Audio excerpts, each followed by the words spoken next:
이제 이 시간 우리에게 주신 하나님의 말씀을 나눕니다. 오늘은 시편 41편 말씀을 함께 보겠습니다. 시편 41편 1절부터 13절까지 교독해서 봅니다. 가난한 자를 보살피시는 자에게 복이 있으며 재앙의 날에 여호와께서 그를 건지시리로다.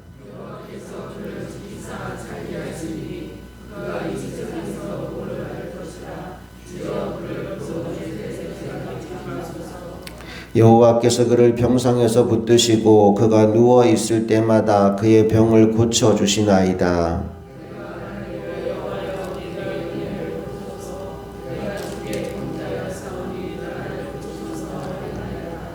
나의 원수가 내게 대하여 악담하기를 그가 어느 때에나 죽고 그의 이름이 언제나 없어질까 하며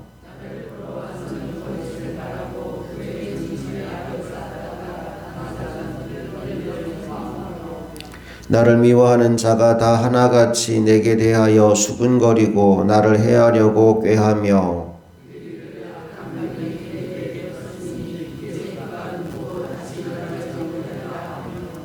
내가 신뢰하여 내 떡을 나누어 먹던 나의 가까운 친구도 나를 대적하여 그의 발꿈치를 들었나이다.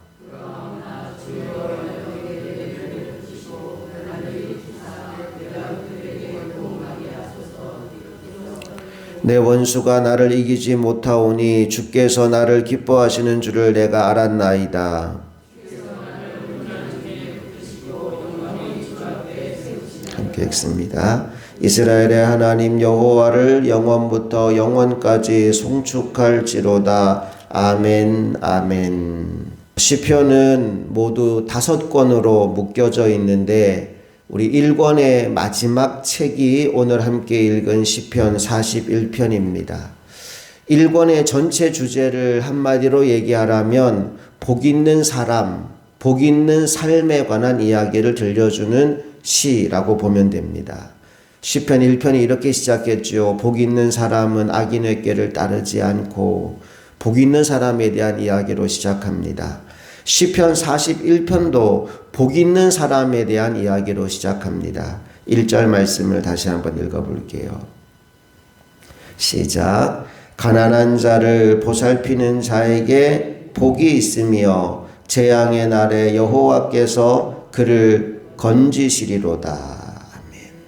시편 41편이 복 있는 사람에 관한 이야기를 하고 있는데 누가 복 있는 사람이냐? 가난한 자를 보살피는 자, 사회적 약자들을 보살피고 돌보아주는 사람이 복이 있다라고 말씀합니다. 인간적인 생각으로는 갚을 능력이 없는 사람에게 나의 시간과 나의 물질을 쓰는 것은 낭비라고 여겨질 수 있어요. 왜냐하면 다시 돌려받을 가능성이 전혀 없기 때문입니다. 그런데 하나님은 아니라고 말씀하십니다. 우리가 갚을 능력이 없는 누군가에게 무언가를 나누고 베풀 때 하나님이 그것을 다 보시고 하나님이 그것을 다 아시고 하나님이 그것을 대신 갚아주신다고 합니다. 그래서 나중에 그가 동일한 어려움에 빠져서 재앙의 날을 만나게 되었을 때 하나님이 그를 건져내실 것이라고 말씀하고 있습니다. 1절 다시 보실까요? 가난한 자를 보살피는 자는 복이 있으며 그 다음에 읽어봅니다. 재앙의 날에 여호와께서 그를 건지시리로다. 내가 가졌을 때, 풍족할 때, 힘이 있을 때 누군가를 도와주지 않으면 재앙의 날을 만났을 때 나 역시 그 수렁에서 빠져나올 수가 없다는 겁니다. 그런데 내가 가졌을 때, 힘 있을 때 어려운 일을 돌보고 도와주면 재앙의 날이 왔을 때 하나님께서 나를 건져주신다는 겁니다. 그러니 누가 복 있는 사람이냐? 가난한 사람, 사회적 약자를 돌보는 사람이 진짜 복 있는 사람이다 라고 말씀하는 거죠. 우리 잠언 19장 말씀을 잠깐 볼게요. 잠언 19장 17절 말씀으로 한번 가봅시다.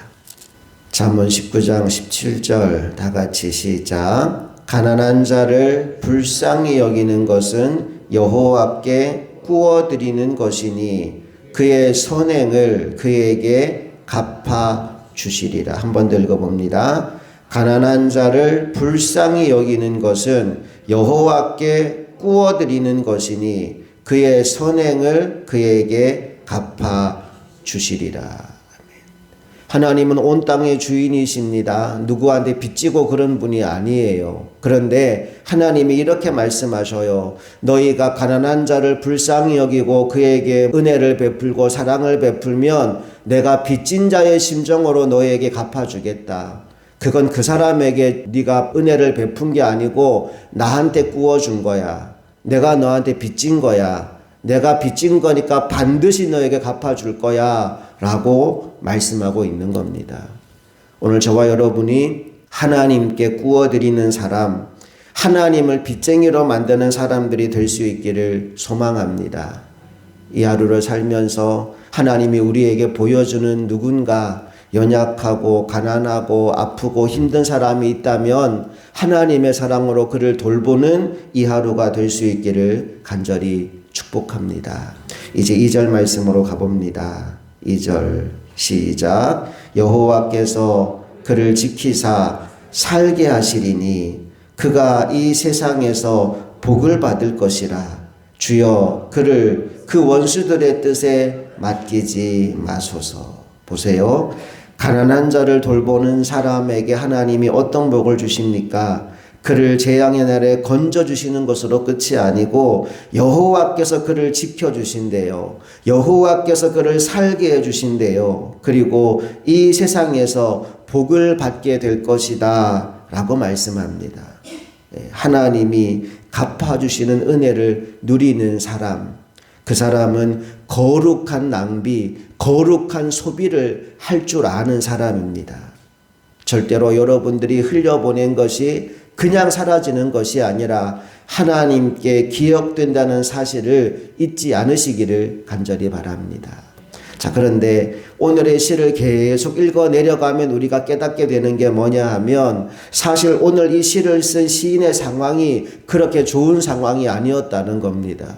누군가를 도와줄 처지가 아니었어요. 자, 4절, 5절 말씀을 같이 읽어봅니다. 시작. 내가 말하기를 여호와여 내게 은혜를 베푸소서. 내가 주께 범죄하였사오니 나를 고치소서 하였나이다. 나의 원수가 내게 대하여 악담하기를 그가 어느 때에나 죽고 그의 이름이 언제나 없어질까 하며. 그러니까 두 가지 어려움을 당하고 있어요.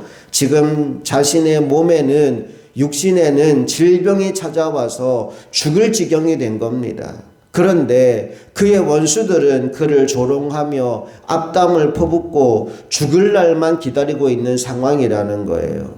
문제는 그렇게 자기를 괴롭게 하는 사람들 가운데 가까운 친구들이 포함되어 있더라는 겁니다. 9절 말씀 시작. 내가 신뢰하여 내 떡을 나눠 먹던 나의 가까운 친구도 나를 대적하여 그의 발꿈치를 들었나이다.